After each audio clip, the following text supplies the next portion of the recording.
is a lot of plays and theatre and all that sort of stuff today on JAir 88 FM. I'm going to... Last night I went along and saw Romeo and Juliet. Now, I mean, we've seen movie adaptations of this. We've seen... have you seen it on stage as well, Dave? I have, yes, yep.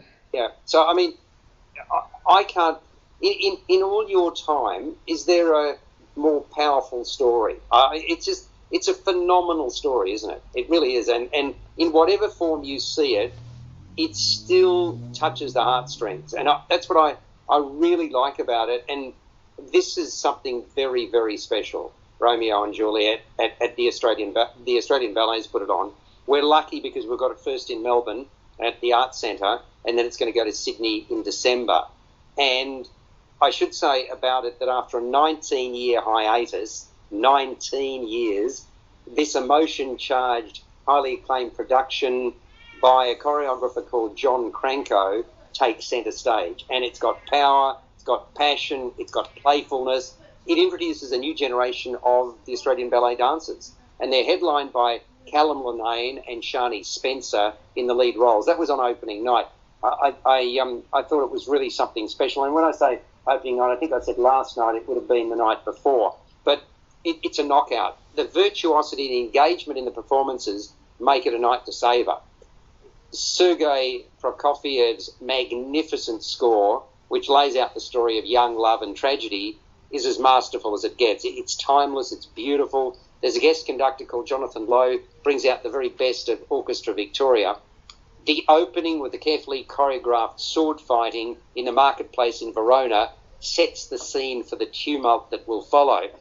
The feud between the Montagues and the Capulets is on full display as these star-crossed young lovers fight for the right to be together forever.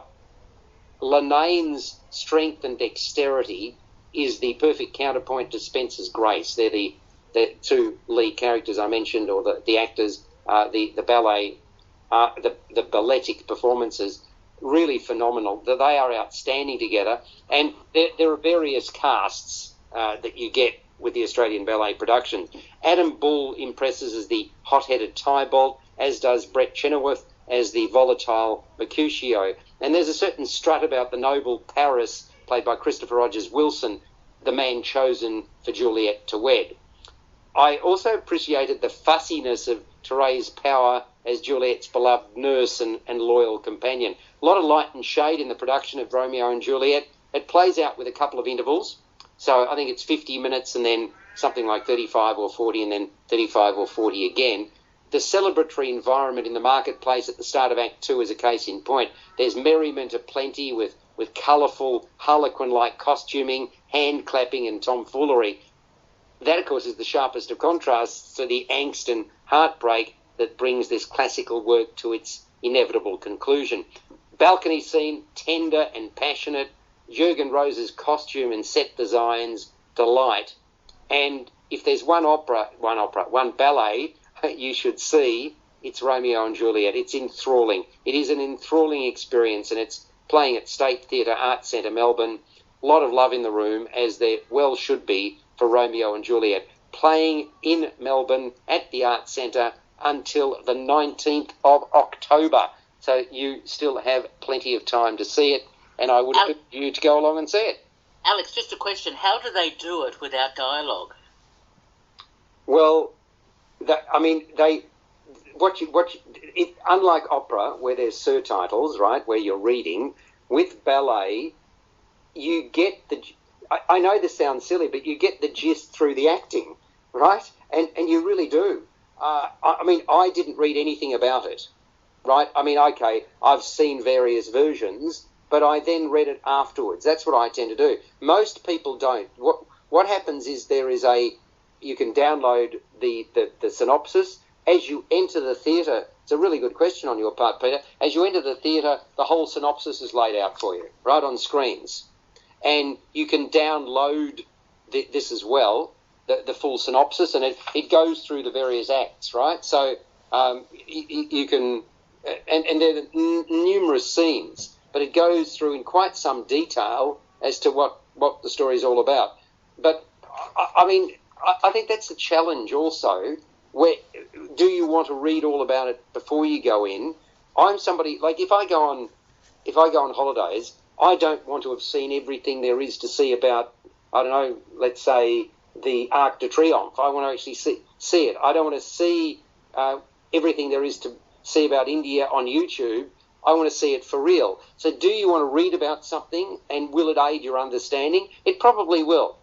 But I'm somebody who, I want to experience something in all its grandeur, and for me, it's not about reading it, it's about seeing the performers on stage doing what they do. How do you feel? I mean, have you ever gone to ballet or not, Peter? No, I haven't, but it's hard for me to imagine. I understand the way you've described it, but if we go back to the original Shakespeare, so much of it is dialogue-driven, and I know that we are also familiar with the story, and yet I would probably be wrestling with the notion of something that's presented without dialogue that we're supposed to interpret from the way the dancers are performing. Yeah, I don't know. Well, it's interesting also, the realistic, the sword fighting was absolutely sensational. How they choreographed that. It wasn't just a little tap here and a little tap there, I assure you. It was, like, I mean, if you were seeing a swashbuckling adventure, that's what I was thinking of while I was watching this. Dave, have you seen ballet or not? I have. Actually, when I was doing, when I studied drama, I actually had to put together, it wasn't ballet, but I had to put together an interpretive dance based on either a film or theatre. So I know how hard that is to actually get the story across without doing any dialogue or delivering any dialogue at all. So yeah, I've always enjoyed going and watching productions like this where they do that for like a full 90 minutes, not just a 10-minute piece like we had to do.